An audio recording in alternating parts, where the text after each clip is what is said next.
Happy Chinese New Year! Congratulations! Ay! Sorpresa galing sa akin. Ma'am, ano po masasabi nyo dahil kayo po ang napili ng ating Filipino-Chinese community na makisa rito sa kanilang traditional New Day dito na Chinese New Year. Actually, very happy ako kasi bago ako napabilang dito, ma'am,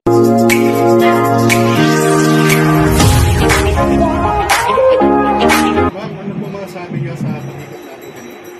actually kanina surprise na pag-iikot lang yun dahil nga supposed to be, dahil ngayon ay Honghe Fat Choi Chinese New Year, so naisipan ko na magbigay tayo ng bola para sa mga kabataan, para pampaswerte, ika nga, dahil bilog, diba?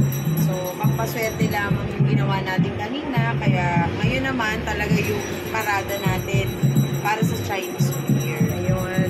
So, sa ngayon po parada na. Ano kayang mangyayari rito? Meron po bang dragon? Oh, yes. Actually, meron dragon parade na kung saan tayo ay inimbitahan ng Chinese community dito sa Malate na makasama raw tayo para sa kanilang parada mamaya. Bilang ito ay mga dragon ladies. Dragon ladies. Kasama natin sila at kayo rin mamaya na makapag-ikot tayo para malaman ng mga kababayan natin na tayo ay nakikiisa rin sa Chinese New Year celebration. Ayan. Anong preparation? Yes, ma'am. Actually, wala akong preparation as everyday naman na activity na ginagawa ko. Palagi ang spontaneous. Ibig sabihin ko ano yung nasa loob ko, naisip ko na makakabuti para sa atin, yun na yung ginagawa ko. Kaya ano lang to, biglaan na lakad, diba? Para kahit paano lagi tayong meron looking forward na sorpresa galing sa atin.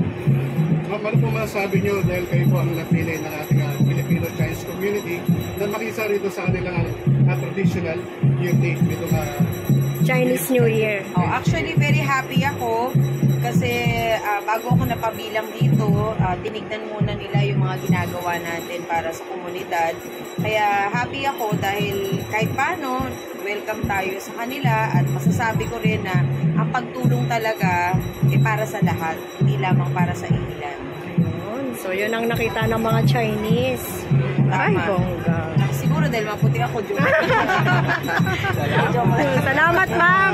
Thank you so much. Ito nga ang aking mga kasamahan na mga magsusuot ng dragon mamaya. Baka hindi nyo na sila makilala, kaya sabi ko, isa-isahin nyo na yung mga mukha nila. Kasi itong mga kababaihan na to simbolo rin ng katapangan. Okay. At pagiging isang tunay na Pilipina, na yung pagtulong din sa pamilya, syempre hindi nawawala. At tayo naman, bilang isang manat ang mundo, gusto ko rin maipaabot sa Chinese community, sa mga kaibigan natin na Chinese, sa Pilipino, na Happy Chinese New Year, Honghe Fat Choi sa inyong lahat. Besides sa nasa likod mo parati sila, ano masayo parati nasa likod sila? Ito, palagi, naku, syempre, ang dami kong sandalan, di ba? Kumbaga sa pader, isang pader na ang ating kasama. Matibay na, pinagtibay ng panahon, at nakita naman nila yung kahirapan ng buhay ng mga kababayan natin na mas lalo nilang na-appreciate na yung ginagawa natin para talaga sa ating lahat. Kaya ito ay pader ng masasandalan at kayo rin dahil nandyan. Kaya para sa akin, isang malaking karangalan yun na makasama ko yung mga ganitong tao na nagmamalasakit talaga. Ayan, maraming salamat, ma'am. Ano po, ma'am, yung ano nyo every Saturday? Oo nga pala, wag niyo pong kalimutan every Saturday 1 to 2 p.m. sa Media House Express na kung saan dito tinatalakay ko po ang kadalasan nagiging issue o benepisyo, karapatan ng mga senior citizen.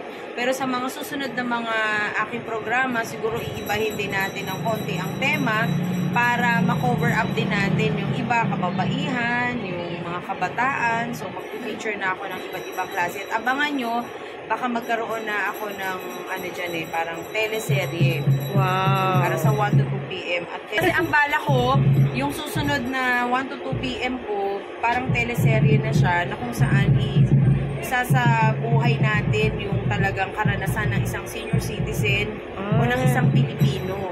Para mas lalo nating maintindihan yung talagang sitwasyon natin. Hindi lang natin sasabihin kung hindi ipapakita na natin yung talagang kalagayan ng iba nating mga kababayan. Pwede po ba i-reveal kung sino po pwede mag-direct yan? Actually, ako rin ang director. Hindi, kasi kumbaga, personally, gusto ko maging hands-on para doon. Kasi gusto kong maipakita din yung katotohanan sa mga senior citizen. Aside from that, yung nangyayari sa kapaligiran natin ngayon, pagdating sa politika, yung mga issues na gusto nating talakayin, isabuhay natin. Wow. So pwede ba kayo maimbitahan doon? Okay, ma'am. Kami pa ba? So, sa Net25, ma'am, wala na. Actually, Meron sa Net25, lalabas ako sa Responde na kung saan nagbigay tayo ng isang makabuluhang pagtulong sa isang senior citizen.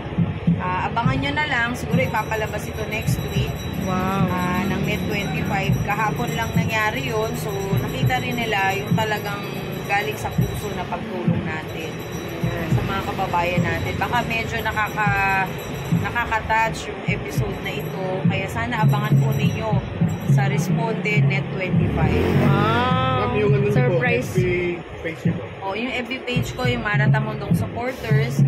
Medyo hindi ako nakapag-live for the past few days dahil nga naging busy rin ako, naging abala. Pero wag po kayo mag-alala kasi darating at darating po ang time na mag-Facebook live ako kasama ang mga Dragon Ladies natin.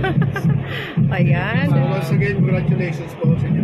Oo, thank you so much sa mga kababayan natin. At syempre, kayo mga vloggers na nandito, thank you so much sa support na ibinibigay ninyo.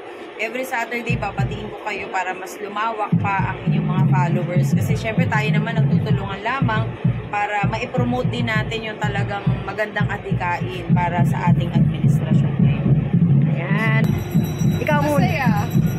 Masaya. Tsaka masaya kasi marami na naman tayong napasayang tao, bata, na nabigyan ng bola. Kahit bola, masaya pa rin sila.